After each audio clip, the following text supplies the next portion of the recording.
सच्ची घटना पर आधारित ये कहानी है सलीम की। हरियाणा शहर में रहने वाला एक लड़का।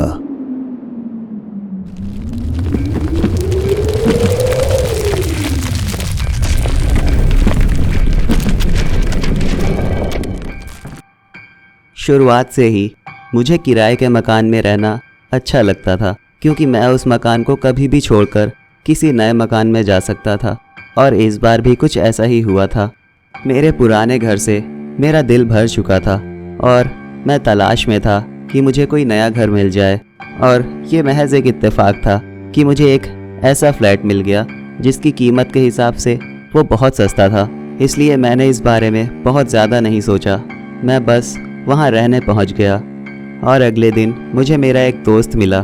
उसने मुझे बताया कि वो मुझसे मिलने मेरे घर गया था, लेकिन वहाँ जाने पे उसे पता चला कि मैंने वो घर छोड़ दिया है। इसलिए वो मुझसे पूछ रहा था कि तुम इस वक्त हो कहाँ। और मैंने उसे अपने नए फ्लैट के बारे में बताया। उसने एक अजीब सा जवाब दिया। उसने सीधे मुझसे कहा कि तुम उस मनहूस बिल्डिंग में रहते हो, ना तो वहाँ रोशनी है और ना ही रौनक, तुम वहाँ कैसे रहते हो। उसने जो कहा वो मेरे लिए एक मजाक था। इसलिए मैंने उससे कहा कि हाँ, मैं उसी मनहूस बिल्डिंग में रहता हूँ। वैसे तुम आना ज़रूर, लेकिन ध्यान से आना, क्योंकि ना तो वहाँ रोशनी है और ना ही रौनक। वैसे मैं तुझसे फिर कभी मिलता हूँ, अभी मुझे थोड़ा काम है। ये सब बोलकर मैं वहाँ से चला गया। लेकिन रास्ते में मैं यही सोच रहा था कि शायद मेरे दोस्त की बातें कुछ हद तक सही हैं, क्योंकि यकीनन उस बिल्डिंग में रौनक नहीं है। वैसे मुझे इन बातों से कोई खास लेना देना नहीं था, इसलिए मैंने सीधा इग्नोर किया और चुपचाप वहाँ रह रहा था। कुछ दिन बीत गए और उस बिल्डिंग की दो खास बातें थी, लेकिन ये दोनों खास बातें बहुत अजीब और डरावनी थी। पहली खास बात ये थी कि उस बिल्डिंग का एक फ्लैट हमेशा बंद रहता था और उसके दरवाजे को इस तरह से बंद किया गया था जैसे कि दोबारा उसे कभी कोई खोल ना पाए। और दूसरी खास बात ये थी कि उस बिल्डिंग में एक आदमी 24 घंटे हमेशा घूमता रहता था। और एक बार मैंने उससे पूछा कि तुम यहाँ हर वक्त घूमते क्यों रहते हो। उसने मुझे बताया कि यहाँ के मालिक ने उसे काम पर रखा है। उसका काम यही है कि वो बिल्डिंग की देख रेख करे, क्योंकि यहाँ चोरियाँ बहुत होती हैं। इतना बोलकर वो आदमी वहाँ से चला गया।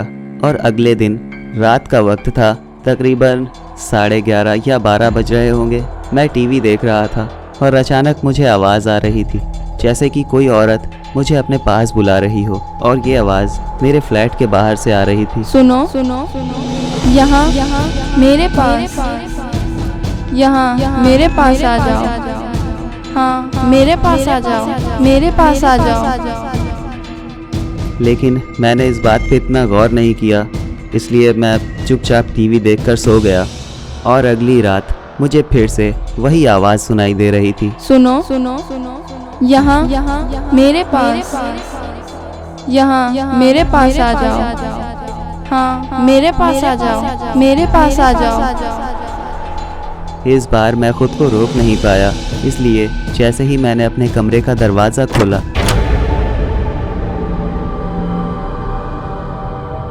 मैंने देखा कि मेरे कमरे के बाहर एक औरत बैठी हुई है। पलक झपकते ही वो वहाँ से गायब हो गई। इसलिए मुझे लगा कि शायद ये मेरा वहम था, लेकिन वो आवाज़ मुझे फिर से सुनाई देने लगी। मेरे पास आ जाओ, मेरे पास आ जाओ। इस बार वो आवाज़ उस बंद फ्लैट के अंदर से आ रही थी। उस वक्त मेरे आसपास कोई नहीं था, इसलिए मैंने सोचा कि क्यों ना आज इस फ्लैट को खोल कर देखते हैं, आखिर इसके अंदर ऐसा क्या है। और जैसे ही मैं उसे खोलने जा रहा था, वो आदमी वहाँ आ गया और उसने कहा कि ये तुम क्या कर रहे हो। मैंने उसे बताया कि मुझे इस फ्लैट के अंदर से किसी औरत की आवाज़ सुनाई दे रही है। तुम मुझे बताओगे कि तुमने इसे बंद क्यों किया हुआ है। कुछ वक्त के लिए वो सोच में पड़ गया और थोड़ी देर बाद उसने कहा कि ये आवाज़ें सिर्फ मैं सुन सकता हूँ।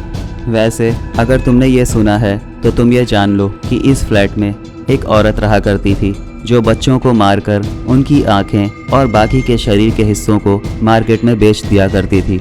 जब लोगों को ये पता चल गया तो लोगों ने उसे इसी फ्लैट के अंदर फांसी लगाकर मार दिया।